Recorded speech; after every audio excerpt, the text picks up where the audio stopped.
I had to statements that stick with me as I deal with grief and death.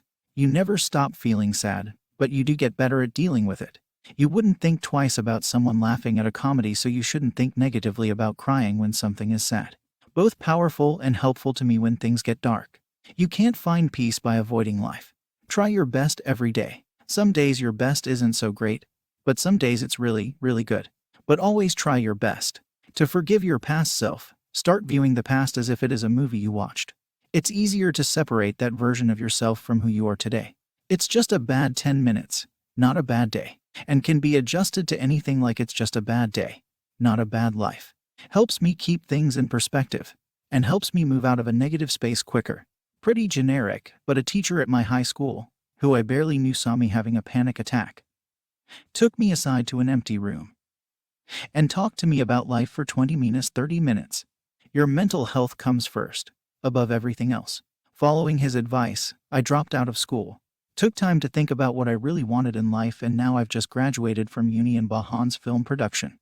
Now whenever I'm stressed, I always think about if the situation can change, or if I need to leave the situation. So far so good, haven't had depression for over a year now. This might not help most people, but what helped me personally is nobody cares about you. This made me do things in life that I wanted to do but was afraid to do for many reasons. I've gained much more confidence since. To big ones that have helped a lot recently. Fear is fake. You can't be anything you want, but you can be everything you are. For me, it was you can never take care of someone else until you've taken care of yourself first. That advice also works for relationships, love, self-improvement, and motivation.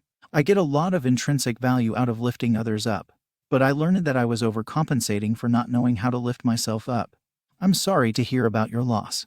The most beautiful thing about grief for me was realizing it could only feel so intense because it was a mirrored reflection of how deep my love for that person really was. I wish you healing, and I'm sending you some internet love. A therapist gave me permission somehow to doubt the things I was feeling, thinking. For the longest time, I thought I was at the mercy of my own mind. But there is a way to zoom out and go up in a hot air balloon and watch yourself struggling. You can disassociate from it and even feel compassion for yourself in a non-judgmental way.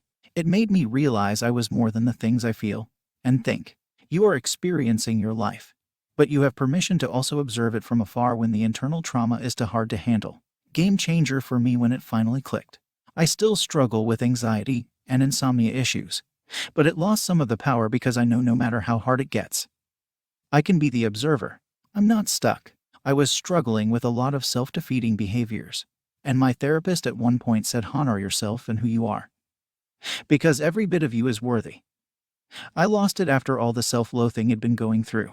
I'm still learning how to honor myself. It's a trajectory. But I just really liked how she phrased that. People get too much inside their own heads. They're just thoughts. They're not real. Ironically, it was my instructor for psychiatric and mental health nursing who said the words "they're just thoughts," and suddenly I was paying attention to her lecture that day. I don't need to explain how to apply these words, because I think everyone can interpret them the way they need them most. You can't take care of anyone else until you take care of yourself. That semester I was feeling very alone, dealing with grief and trauma. I was so inside my own head. Because of this, my brain couldn't retain material. You can't learn and memorize and be a fucking student nurse who's supposed to take care of people if you're that depressed. But through time and much needed support, I'm a better person and a better student. I hope someone can take something from this. It gets better, then yeah, it gets worse. But then it gets better again. I think maybe that it's not like the movies. No matter what we're talking about mental health-wise, it's not like the movies. You don't have to be brave. Sometimes when you're told to take a breath, it feels like there's no air left in the world. You're entitled to your feelings. Trying to avoid them just snowballs them down into your future mental health. I tried to suppress what I was feeling when my mom died, and I ended up developing a panic attack disorder because I went entirely numb emotionally, and any little change in my physical body became all-encompassing.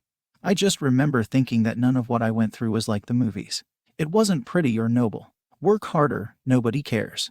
Instead of trying to show off what I was achieving for social media likes, I just kept working on whatever was in front of me. Guess what? People still came up and said nice things. And you don't have to feel like an attention-starved child shouting, "Look at me," by posting pointless pictures on Facebook.